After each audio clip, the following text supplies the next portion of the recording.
All members who wish to ask a supplementary press their request to speak buttons. I call on Ruth Davidson. Thank you, Presiding Officer. May I add also my condolences to those of the First Minister and all those who've died, and to thank all those that are helping in the health and vaccine effort as we tackle COVID across the country.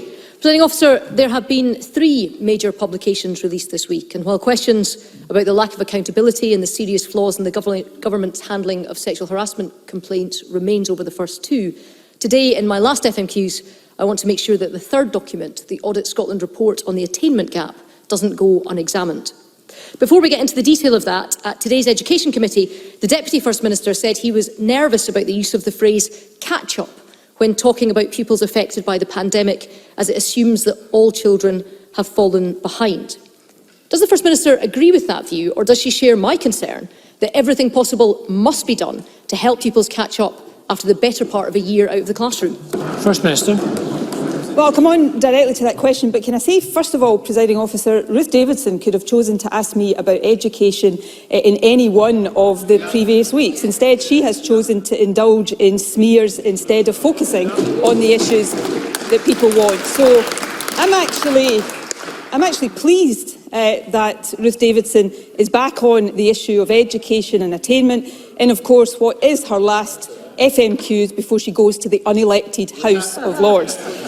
On the issue of attainment, the Audit Scotland report this week had lots for us to think about as we head to the election and as a new government takes office after the election. It narrates much progress, both in raising attainment and in closing the attainment gap. It obviously recognises the impact that COVID has had on that progress, but also I think can give us confidence that the key building blocks are in place through the attainment challenge, increased funding, increased numbers of teachers. On the specific issue though, yes, I do agree with the Deputy First Minister. I think it is really important that we do support young people to catch up on their education.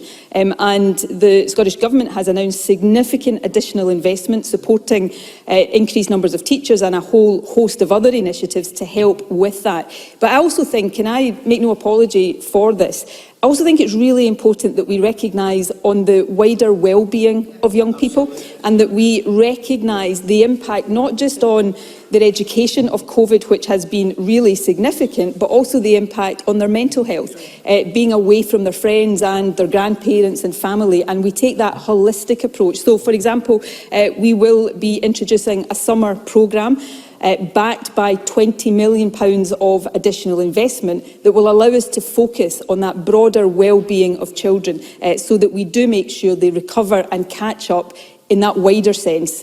Education is part of that, but it is not the only part of that. Ruth Davidson. Presiding Officer, I think a bit of contrition might be in order from the First Minister after the failures of her government that have been exposed, rather than a lack of honour or indeed a contrition drive. Now, I just don't know how the Deputy First Minister can say that he is concerned about the words catch-up, because there is simply no way that pupils who would otherwise have spent the entire year in class can have done anything other than fall behind through no fault of their own or their teachers over the last 12 months. The only question is how far, and while we respect the summer work, we want to know what else her government is going to do to turn it around. And it's not as if there wasn't already a serious problem in Scotland with a deeply entrenched attainment gap. This week's Audit Scotland report says that the attainment gap remains wide and that improvements are not happening quickly enough. They specifically say that those in the most challenging circumstances have been most affected by the impact of school closures. And those same disadvantaged children have less access to remote learning and to online resources. This government has had years in charge of education, so why is progress on closing the attainment gap so slow?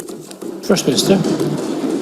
Well, first of all, Ruth Davidson has spent weeks misrepresenting me, and there are many legitimate questions that should have been and have been asked of me, and I have shown plenty of contrition where that contrition is merited. But Ruth Davidson, I know there is division. I hear on the grapevine there's lots of division within the Conservative Party about their tactics over the last few days.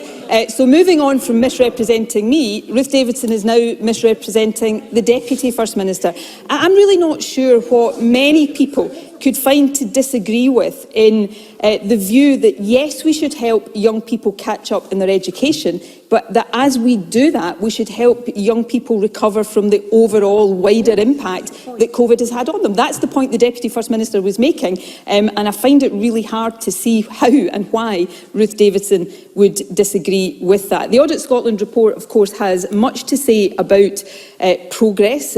For example, that at the national level, exam performance and other attainment measures have improved. There has been an increase in the types of opportunities, awards and qualifications available to children and an increase in the number awarded. But it does focus also on the impact of COVID, and that is why we are so focused on making sure that we deal with that in the widest sense. So that's why we've committed almost £400 million of new funding over this year and next as part of education recovery. That's funding a range of different actions, including the recruitment of 1,400 additional teachers, 200 additional support staff, new digital devices, youth support work, all of the things that we need to do to support young people. It's also supporting the introduction of a £20 million pupil equity funding premium that will be part of record investment through the Attainment Scotland Fund. So in the next Parliament, I hope to be standing here. That's up to the Scottish people. But while Ruth Davidson is off taking £300 a day to sit in the unelected House of Lords,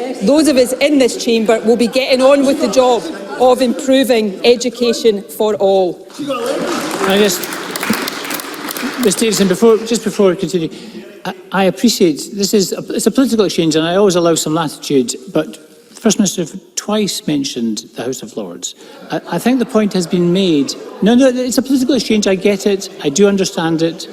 However, the point has been made. I'd rather it wasn't so personal with Davidson.